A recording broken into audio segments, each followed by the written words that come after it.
Pagi itu lapangan sekolah dipenuhi anak-anak kelas 5 dan 6 berseragam pramuka. Mereka berbaris berdasarkan regunya masing-masing. Hari itu sekolah mereka mengadakan acara White Game Pramuka. Oh ya, White Game adalah permainan di luar ruangan yang cakupan areanya luas. Permainan yang dilakukan di alam terbuka. Anak-anak ini akan mencari jejak, menyusuri sungai, dan diharuskan menjawab beberapa pertanyaan yang akan diberikan kakak pembina pramuka mereka. Salah satu dari mereka adalah Yunita. Ia sangat antusias dengan acara ini. Sejak semalam ia menyiapkan peralatan apa saja yang harus dibawa. Acara dimulai dengan upacara di halaman sekolah. Anak-anak mengikutinya dengan rasa tak sabar ingin segera memulai petualangan mereka. Setelah dibagi beberapa kelompok, mereka mulai berjalan menuju sungai tempat acara utama akan dilaksanakan. Yunita ada di kelompok 1 putri. Dengan riang, ia dan kelima kawannya berjalan dalam barisan. Sepanjang jalan, mereka mencari tanda-tanda petunjuk jalan, sandi batu, petunjuk tersembunyi, dan mencatatnya dalam lembar kerja mereka. Dalam perjalanan ada 3 pos di mana mereka harus mengikuti beberapa instruksi dari kakak pembina. Semua kelompok melalui perjalanan mereka dengan lancar, tidak ada yang tersesat. Di pos terakhir sebelum sampai ke sungai, mereka harus melewati area pemakaman. Mereka melewati jalan di tengah makam, jalannya lumayan besar dan bisa dilalui mobil. Saat melewati jalan itu, Yunita tiba-tiba merasa merinding. Sebenarnya ia tidak takut, apalagi hari masih pagi. Tapi entah mengapa saat itu ia merasa merinding, seperti ada angin yang berhembus dingin melewati lehernya. Namun karena rasa antusias akan acara menyusuri sungai hari itu, Yunita mengabaikan apa yang dirasakannya. Ditepisnya rasa takut yang menyelimutinya seiring hembusan angin dingin itu. Tiba di sungai, mereka diarahkan oleh kakak-kakak pembina untuk turun ke sungai. Mereka hanya menyusuri tepi sungai saja. Sungainya tidak terlalu dalam. Tepinya hanya sebatas mata kaki. Di tengah pun mungkin hanya sebatas pinggang orang dewasa. Mereka berpegangan pada tali yang dipasang di pinggir sungai. Berjalan dengan hati-hati menyusurinya. Di beberapa titik mereka akan diberikan games ataupun pertanyaan umum serta pertanyaan seputar pramuka. Acara White Game berjalan lancar tanpa kendala berarti. Setelah upacara pembubaran yang dilakukan di sebuah lapangan dekat sungai, mereka semua pulang ke rumah masing-masing tanpa kembali dulu ke sekolah. Rata-rata rumah mereka tidak terlalu jauh dari lokasi White Game dan dari sekolah mereka. Yunita berjalan pulang bersama dengan beberapa temannya. Saat ia lihat jam tangannya, pukul 11 siang. Pantesan aja panas bener. Ia ingin segera sampai di rumah. Perutnya mulai terasa lapar. Terbayang opor ayam buatan mama. Pagi tadi mama bilang mau masak opor ayam kesukaannya. Yunita berjalan sambil menunduk mendengarkan teman-temannya yang sibuk mengobrol dan bercanda. Rasanya ia lelah dan kurang mood untuk ngobrol. Yunita hanya diam sambil terus berjalan. Saat berjalan, Yunita merasa salah satu kakak pembina berjalan di sebelahnya.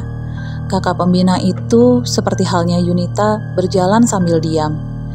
Sesaat Yunita menoleh. Oh, Kak Yudi, Ucapnya dalam hati. kok tumben Kak Yudi diam aja? Biasanya kan dia pecicilan banget, gak bisa diem. Capek kali ya? Sambil membatin seperti itu, Yunita melihat wajah Kak Yudi yang pucat.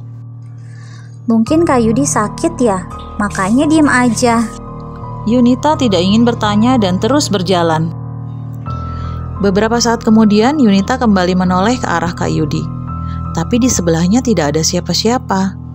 Yunita heran dan juga bingung. Loh, tadi ada Kak Yudi di sebelahku, kok tiba-tiba nggak ada? Teman-teman juga pada kemana?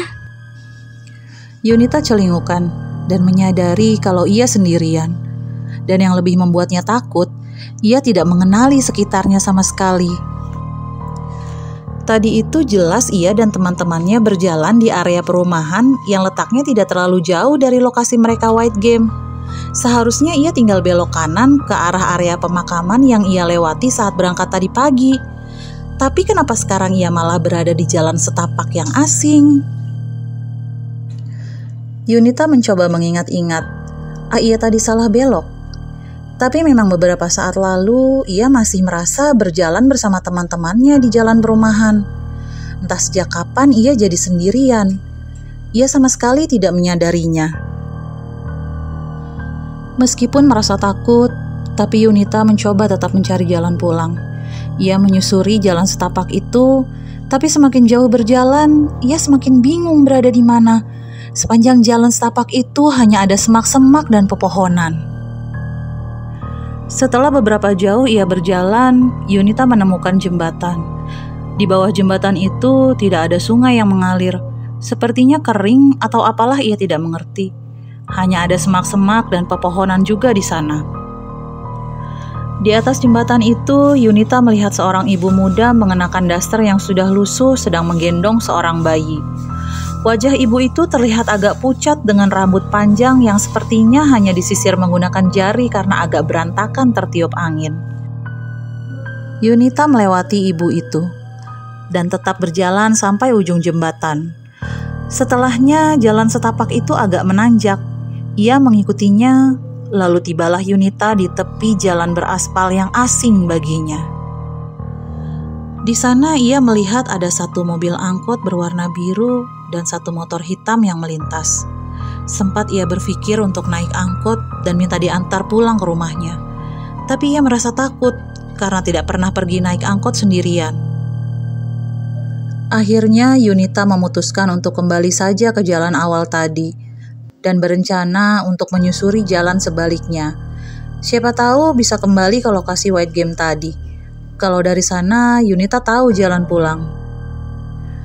Tapi sayangnya, setiap ia berjalan, ia seperti hanya berputar-putar. Jalan yang ia lalui sepertinya hanya memutar saja. Entah kenapa, beberapa kali pun ia berjalan, ia selalu kembali ke jembatan itu dan bertemu ibu muda yang menggendong anaknya, serta melihat angkot biru dan motor hitam itu lagi. Sebenarnya ia sangat ingin menanyakan arah jalan ke ibu itu. Tapi entah mengapa setiap kali ingin bertanya, mulutnya seperti terkunci. Ia sama sekali tidak bisa bertanya. Setelah berputar-putar berkali-kali, Yunita mulai menyadari. Sepertinya ada hal yang tidak benar. Ia bukan berada di dunianya. Seingatnya dulu, kakeknya pernah bercerita kalau kakek pun pernah mengalami hal seperti ini. Kakek tersesat ke tempat yang sama sekali tidak dikenal. Lalu kakek berdoa dalam hati agar bisa kembali ke dunianya. Yunita melakukan hal yang sama. Ia berdoa sebisanya dalam hati, membaca surat-surat pendek dan ayat kursi. Ia berjalan sambil membaca ayat kursi di dalam hati. Tiba-tiba saat bertemu jembatan itu lagi, Yunita melihat ada beberapa rumah di sebelah kirinya. Loh, kok ada rumah? Tadi kan gak ada. Dari tadi cuma ada pohon-pohon aja. Merasa ada jalan lain, Yunita menghampiri salah satu rumah. Tapi rumah itu sekali, seperti tidak ada yang tinggal di sana. Ia lalu duduk di sebuah kursi panjang di depan rumah tersebut. Ia merasa sangat lelah. Ia melirik jam tangannya, ternyata jamnya mati. Sudah berapa lama ya aku muter? Kok masih panas aja? Masih terang? Masih siang kayaknya ya? Yunita mulai merasa kehilangan harapan. Bagaimana caranya untuk pulang? Sementara di sini tidak ada yang bisa ditanya. Saat ia hampir menangis, tiba-tiba ada seseorang menepuk bahunya. Loh, Yunita, kamu mau kemana? Kok ibu lihat dari tadi kamu berapa kali lewat sini? Dipanggil diem aja. Yunita menoleh. Ada seorang ibu muda yang menegurnya. Ia merasa ibu itu tidak asing. Kayaknya ini temannya Mama deh, ucapnya dalam hati. Saya mau pulang, Bu, tapi dari tadi nggak ketemu jalan pulang. Ibu itu terkejut. Loh, rumah kamu kan udah dekat dari sini. Yuk ibu anterin. Iya Bu, terima kasih. Yunita merasa lega ada yang mau mengantarnya pulang. Ia menyadari sesuatu yang aneh. Sesaat tadi ia lihat langit masih terang. Sekitarnya hanya rumah dan jalanan kosong.